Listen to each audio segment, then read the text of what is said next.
기본 세율이 이만큼을 더하는 거기 때문에 기본 세율이 최고 45%잖아요. 그러면 3주택자 이상이신 분들은 45에다 30 더하면 75%입니다. 그래서 집이 내가 세 채 있으면서 조정지역에 있다. 그러면 29년부터는 세금을 내가 최대 양도세율을 75% 낼 수 있다는 거예요. 10억 벌었으면 세금을 얼마 내는 겁니까? 7억 5천 내는 겁니다. 20억 내가 벌었다? 15억 세금을 내야 되는 거예요. 엄청난 거죠, 양도세가. 8월 3일에 이제 발표된 세제 개편안에 대해서 계속 말씀을 드리고 있는데요. 오늘은 다주택자에 대한 이야기를 하려고 합니다. 나는 집이 여러 채 있으시다. 그래서 이번 세제 개편안에 과연 다주택자분들에게 이제 어떤 영향을 미칠지, 다주택자분들은 오늘 이 영상 끝까지 참고하시면 정말로 큰 도움이 될 겁니다. 다주택자분들에게 열린 문은요 2년입니다. 그래서 두 채 이상이신 분들, 그래서 퇴로를 열어줬지만 기한이 있다라는 거죠. 다주택자 양도세 중과가 한시적으로 2년 이제 완화가 됩니다. 그래서 27년과 28년 만입니다. 그래서 29년이면 다주택자의 양도세 중과가 29년에 다시 또 살아나거든요. 그래서 다주택자가 집을 팔 수 있는 퇴로를 28년까지 열어줬다라는 겁니다. 그래서 종부세를 올리면서 팔고 나갈 문을 2년만 열어놨다라는 걸 꼭 명심하시면 좋을 것 같습니다. 세제 개편안의 내용은 워낙 방대하기 때문에 6편에 걸쳐서 영상을 촬영을 하고 있는 거고요. 각각에 해당하시는 분들, 실거주 1주택자다, 비거주 1주택자다, 다주택자다, 무주택 실수요자다, 그러면 각각의 상황에 맞는 영상을 보시면 도움이 될 거고요. 세제 개편안에 대한 핵심 정리를 또 원하시는 분들은 핵심 정리 보시면 될 것 같습니다. 먼저 중과세율에 대해서 말씀을 좀 드려보도록 하겠습니다. 여러분들이 아셔야 되는 건 뭐냐? 조정 대상 지역입니다. 서울하고 수도권 일부입니다. 인천도 아니고요. 수도권 외곽도 아니고요. 지방도 아닙니다. 조정 대상인 지역만 해당이 된다라는 거. 그리고 2년 이상 보유주택을 양도시에 기본 세율에 더해지는 세율입니다. 그래서 2주택자가 이제 현행 중과를 하는 게 기본 세율 플러스 20%, 3주택자 이상은 플러스 30%인데 27년에는 이제 플러스 5%만 하겠다. 2주택자는. 그리고 3주택자 이상은 기본 세율에다 플러스 10%만 하겠다라고 하는 거고요. 그리고 28년에 이게 약간 올라가서 2주택자는 10%, 그다음 3주택자 이상은 15%로 올라가는 겁니다. 그리고 29년부터는 뭐예요? 2주택자는 추가적인 중과세율이 플러스 20%, 그다음에 3주택자 이상은 30%가 늘어나는 겁니다. 그래서 이거를 놓고 보면 조정 지역에 내가 이제 다주택이 있다, 이런 분들은 27년까지 파시는 게 제일 양도세 혜택이 클 것 같고요. 그 다음에 28년까지는 또 나쁘지 않아요. 근데 29년부터는 확 나빠지죠. 그래서 이런 부분들 꼭 좀 참고하시면 좋을 것 같고, 그리고 여기에 집값이 또 앞으로 얼마나 올라갈 건지 이런 부분들까지 감안을 해서 양도세율에 대한 계산을 좀 하시는 게 좋을 것 같습니다. 기본 세율이 이만큼을 더하는 거기 때문에 기본 세율이 최고 45%잖아요. 그러면 3주택자 이상이신 분들은 45에다 30 더하면 75%입니다. 그래서 집이 내가 세 채 있으면서 조정지역에 있다. 그러면 29년부터는 세금을 내가 최대 양도세율을 75% 낼 수 있다는 거예요. 10억 벌었으면 세금을 얼마 내는 겁니까? 7억 5천 내는 겁니다. 20억 내가 벌었다? 15억 세금을 내야 되는 거예요. 엄청난 거죠, 양도세가. 그렇기 때문에 조정지역에 집이 여러 채 있다, 그리고 꼭 조정지역 아니더라도 집이 내가 지방 포함해서 여러 채 있다, 이러신 분들은 이 영상 끝까지 보시면 많은 도움이 되실 겁니다. 그리고 하나 또 말씀드릴 게, 세금에 대한 부분은 굉장히 민감한 부분들이 많습니다. 그리고 예제가 또 너무 많아요. 그렇기 때문에 이 영상만 보시고 100% 확정 짓지는 마시고요. 여러분들이 민감한 세금에 대해서는 꼭 세금 전문가를 찾아서 여러분들이 상담을 하시기를 강력히 권고드립니다. 그래서 이 영상은 큰 그림만 잡아간다, 이렇게 보시면 좋을 것 같습니다. 여기까지는요 조정 대상 지역 이야기예요. 그래서 중과는 조정 대상 지역을 주택을 팔 때만 붙는 겁니다. 그리고 조정 대상 지역은 서울 25개 구 전역과 경기도에 딱 12군데예요. 인천도 아니고요. 수도권의 외곽인 지역도 전부 비조정 지역입니다. 그래서 이런 데는 뭐예요? 기본 양도세율만 적용이 된다는 걸 꼭 좀 명심하시면 좋을 것 같습니다. 그래서 지방에 내가 여러 채를 갖고 계시다, 이런 분들은 애초에 이런 게 없습니다.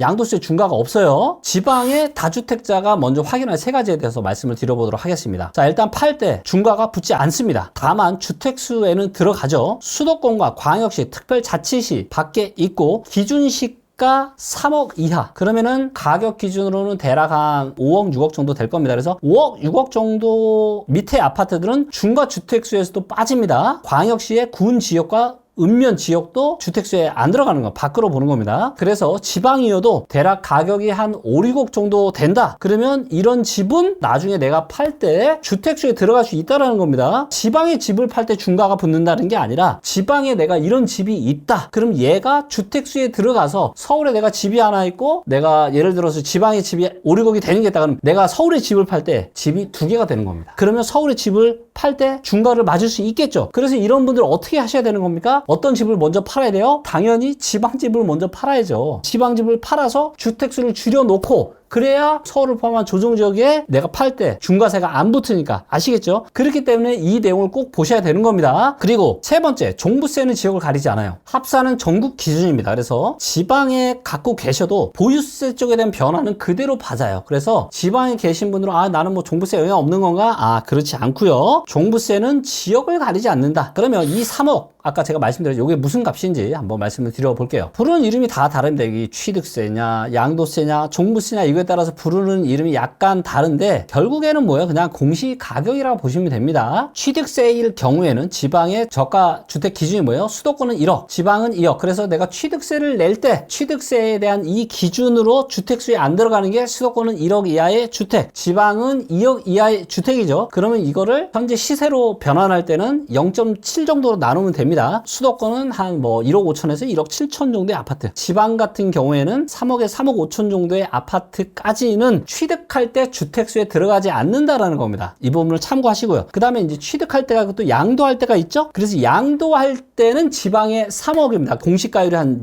0.6 정도 되는 경우도 있거든요. 비율이 좀 서울보다는 좀 낮아요. 5억이나 5반 초반 정도까지도 공시지가 3억이 안 될 수 있습니다. 그래서 이 부분은 여러분들의 공시지가 이런 확인하는 사이트 검색하면 바로 다 나오니까, 그래서 내가 갖고 있는 주택이 지방의 저가주택인지 아닌지를 꼭 좀 확인하셔서 조정지역에 집할 때 꼭 참고하셔야 됩니다. 종합부동산세도 지방에 3억, 이게 다 해당이 되는 겁니다. 그래서 양도할 때와 종합부동산세 낼 때 지방의 저가주택이냐 아니냐에 대한 기준을 꼭 좀 파악을 좀 하시면 좋을 것 같습니다. 그리고 이제 지방 다주택자의 이제 시야는 따로 있는 거죠. 그래서 장기 보유 특별공제가 장기 거주 소득 공제로 바뀝니다. 세를 내놓은 집은 보유연 2%에서 최대 30%까지가 이제 27년까지고요. 28년부터는 이제 보유가 줄어들고, 그리고 최대 15%까지밖에 안 되죠. 그 다음에 29년부터는 이제 거주하지 않는다. 그러면 이제 공제가 아예 없어요. 그리고 직접 사는 집은 29년부터는 이제 거주 연 2%, 최대 30%. 지방도 이제 장기 보유에 대한 특별 공제는 아예 없어지고 장기 거주에 대한 소득 공제밖에 없다라는 거. 요게 이제 굉장히 중요한 변화이기 때문에 꼭 좀 명심하시면 좋을 것 같습니다. 보유한 기간으로 주던 공제가 이제는 거주한 기간으로 바뀌어요. 그래서 세를 놓은 지방에 대한 주택, 이러신 분들 많죠. 지방에 투자를 해놓으신 요런 다주택자 분들, 이분들은 거주 기간이 제로이기 때문에 29년부터는 공제가 아예 사라집니다. 그래서 15년 보유해서 30%를 받던 분이 제로가 되는 구조입니다. 좀 더 이해하기 쉽게 예제를 한번 들어보도록 하겠습니다. 15년을 보유해서 내가 2억에 취득을 했는데 얘가 4억이 됐다. 거주한 적이 없다. 그럼 이제 기본공제 250만 원 반영을 한 겁니다. 그래서 새로운 지방 아파트를 한 채 판다. 27년 안에 팔면은 이제 3,595만 원 정도의 양도세만 내시면 되는데, 29년에 팔았다 그러면 세금이 얼마까지 늘어나는 거예요? 6천만 원까지 늘어날 수 있는 겁니다. 금액적으로 2,400만 원 정도 지금 차이가 나누죠. 같은 집이고 같은 차익이어도 내가 언제 파느냐에 따라서 세금이 대략 한 시세 기준으로 2,400만 원 정도, 12, 13% 정도 증가하는 거죠. 양도세가. 이 부분이 있다라는 거 명심하시면 좋을 것 같고요. 그리고 보유 쪽은 반대로 이제 조여집니다. 기본 공제가 정액제에서 거주 비중 비례로 바뀝니다. 그래서 지금은 몇 채든 그냥 9억이거든요. 그런데 앞으로는 기본 공제가 4억이고 거기에 내가 사는 집의 값이 전체에서 비중만큼만 5에서 더해지는 거예요. 그래서 이거는 조정지역이든 비조정지역이든 다 상관없이 해당이 되는 부분이에요. 10억짜리 주택을 내가 여러 채 보유하고 있다. 두 채인데 내가 한 채 거주하고 있다. 그러면 사는 집이 제 절반이죠. 그래서 기본공제 4억 더하기 5억의 절반. 그러면은 2억 5천이죠. 그래서 4억 더하기 2억 5천 하니까 6억 5천을 공제를 받는 겁니다. 그리고 세 채를 갖고 있는데 한 채를 거주하고 있다. 5억의 3분의 1이다. 그러면 5억 7천. 그리고 아무데도 거주를 안 한다. 그럼 기본공제가 4억밖에 되지 않는 겁니다. 그래서 종합부동산세 계산을 할 때 비싼 집에 살수록 공제가 커지고 거주하지 않으면 이제 4억까지 떨어지는 거죠. 이 부분이 중요합니다. 실제로 그럼 종부세가 얼마나 오르는지를 이제 시뮬레이션을 해봤는데요. 시가 10억 정도 된다? 거의 없어요. 시가 20억 정도 된다? 그러면 현행 종부세가 이제 126만 원 정도 되는데 이게 442만 원, 그래서 315만 원 정도 늘어납니다. 그리고 30억 정도 갖고 있다? 현행 313만 원에서 991만 원, 그래서 637만 원 늘어나는 거고요. 50억을 내가 갖고 있다? 그럼 현행 종부세는 1566만 원인데 3400만 원까지 늘어나고 현재보다 늘어나는 게 1800만 원. 그러면은 월에 한 150만 원 정도 늘어나는 거거든요. 근데 만약에 내가 다 합쳐서 70억을 갖고 있다, 이러면은 세금이 3758만 원 더 늘어나는 겁니다. 1년에 얼마요? 7천만 원이 넘어요. 그러면은 거의 내가 월에 600만 원을 내야 되는 겁니다. 엄청나죠. 이거 10년 만에도 이거 얼마예요? 7억인데 와, 내가 내 집인데 보유세를 내가 7억을 낸다? 와, 진짜 뭐 엄청난 거죠. 요거를 이제 1주택과 나란히 놓으면은 공시가격 10억, 시가 20억 기준이다. 그러면 1주택 10만 원인데 여기 이제 3주택 하나 거주하면 442만 원. 뭐 이 정도면은 그렇게 뭐 아주 엄청난 적인 아니죠. 그래서 확실하게 집값이 비쌀수록 1주택자건 다주택자건 집값이 전체 총합이 커지면 커질수록 보유세에 대한 압박을 받는다. 또 양도세에 대한 압박을 받는다. 꼭 명심하시면 좋을 것 같아요. 동시에 또 조여지는 것들이 있는데 공정시장 가액 비율, 요게 이제 80%까지 지금 늘어나는 겁니다. 세율 주택수도 이제 가액 기준으로 바뀌는 거고 세부담 상한도 150%에서 200%까지. 근데 요거는 사실 그렇게 크진 않아요. 그래서 지방의 다주택자에게는 없던 이제 종부세가 이제 생기는 거죠. 공시가 이제 합계 8억 기준이고요. 그래서 현재는 채수와 상관없이 제로인데 만약에 두 채인데 한 채 거주한다 53만 원, 세 채인데 한 채 거주한다 93만 원, 세 채인데 모두 비거주한다 164만 원 정도 되는 겁니다. 그래서 만약에 이제 투자용으로 갖고 있다라고 한번 계산을 해볼게요. 그러면 이제 합산 공시가액 3억 5천, 시가로 한 5, 6억 정도 내가 지방에 투자를 갖고 있다, 이러면 뭐 거의 없어요. 내가 한 시가 기준 한 10억 초반 갖고 있다? 그럼 원래는 종부세가 없었는데 개편 후에는 연에 한 120만 원 정도로 증가를 합니다. 그리고 시가 기준으로 20억에서 23억 정도 갖고 있다? 종부세가 1년에 150만 원이었는데 이게 620만 원으로 늘어납니다. 조금 늘어나긴 하지만 뭐 엄청난 큰 부담은 아니죠. 그리고 이제 만약에 시가 기준으로 30억 정도의 지방 아파트를 내가 가지고 있다. 그러면 이제 종부세가 1460만 원, 그러니까 월에 100만 원 넘게 내야 되는 겁니다. 그래서 1년에 한 1000만 원 가까이 종부세가 증가할 수 있다. 지방의 아파트를 뭐 30억, 40억씩 갖고 계신 분들은 그렇게 많지는 않겠죠. 그래서 우리가 현실적으로 봤을 때 뭐 한 10억에서 20억 정도의 지방의 다주택을 갖고 계신 분들이다라면은 그렇게 종부세 대한 부담은 그렇게까지는 크지 않다. 그래서 결국에 타겟은 조종 지역, 집값이 아주 높은 고가 지역을 타겟으로 했다라는 것을 여러분들이 명확하게 아실 수가 있습니다. 여기에서 또 다른 영상에서는 거의 보기 힘들 텐데요. 반대로요, 지방에는 지금 열어준 게 있습니다. 그래서 이 부분을 여러분들이 보셔야 됩니다. 그래서 첫 번째가 뭐예요? 지방 세컨드 홈 특례가 바로 넓어졌습니다. 그래서 원래는 인구 감소 지역에만 줬던 겁니다. 그래서 광역시를 뺀 비수도권, 여기에서도 인구 감소 지역에만 세컨드홈 특례를 줬는데 바뀐 거죠. 그래서 어떻게 바뀌었냐? 가액 기준도 인구 감소 관심 지역과 수도권 접경은 4억에서 6억까지 오르고 새로 들어오는 지역, 세컨드홈 특례 들어오는 이런 지역도 4억까지 2029년 말까지. 그래서 아무래도 조금 지방 부동산 시장이 별로 얼마 전까지 안 좋았죠. 제가 한 25년, 26년부터는 계속 좋아진다고 말씀드렸고 상당히 지금 좋아지고 있는데 그래도 아직은 뭐 이렇게 뜨겁진 않죠. 그래서 이런 지역들의 혜택을 좀 주기 위해서 지방 세컨드홈 특례가 좀 커졌다. 그 다음에 지방의 저가 주택은요, 보유 기간을 거주 주택으로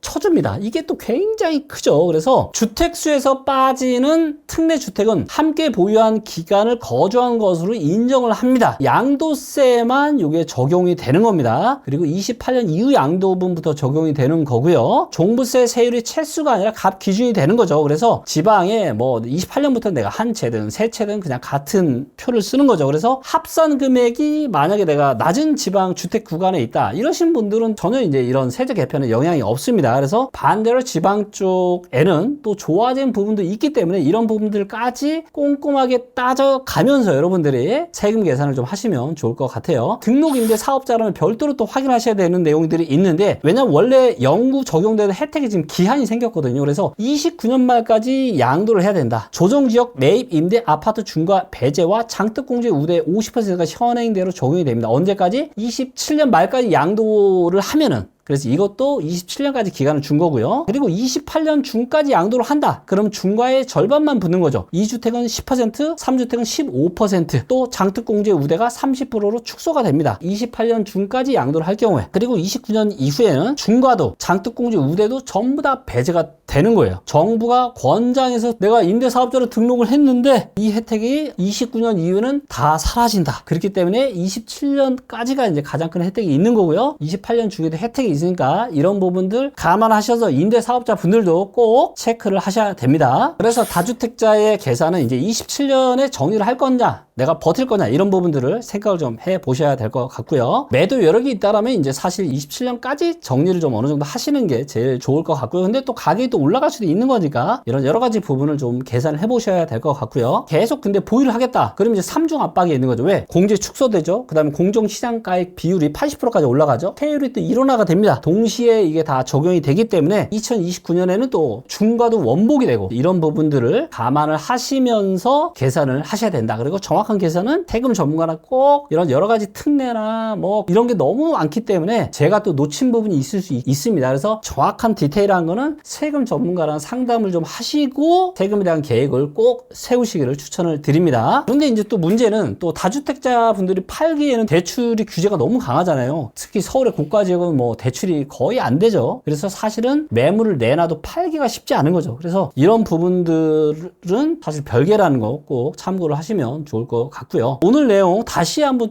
총정리 한번 해보도록 하겠습니다. 다주택자 분들이 꼭 기억하실 거, 양도세 중과 완화는 조정 대상 지역만 2년뿐이라는 거. 그래서 27년이 가장 유리하고 29년은 원복이 됩니다. 그리고 지방의 여러 채무는 시한이 다릅니다. 원래 지방은 양도세 중과 이런 거 없습니다. 대신에 내가 세놓은 집의 보유 공제가 이제 29년에 사라지는 거죠. 기본 공제가 9억에서 4억이나 9억 정도 요 사이로 줄어드는 거고요. 그래서 살지 않는다. 그러면 기본 공제 4억밖에 안 된다. 근데 아까도 제가 시뮬레이션을 한 거 보여드렸지만 시가 기준으로 뭐 한 20억대 정도까지 갖고 있는 거는 보유세 부담이 그렇게 크진 않다라는 거고요. 그래서 이제 보유 쪽은 세 가지가 동시에 조여진다. 그래서 공제 축소, 공정시장가의 비율 인상, 세율 가액 기준 일원화. 그래서 금액이 이제 30억대, 40억대, 특히 50억대, 60억대, 70억대 이렇게 갖고 계신 분들이 문제가 되는 거예요, 지금. 이런 부분들은 반드시 어느 정도의 탈출 전략을 세우셔서 26년에 27년 정도의 탈출을 하시는 게 바람직해 보이지 않나 생각이 듭니다. 그리고 이제 등록 임대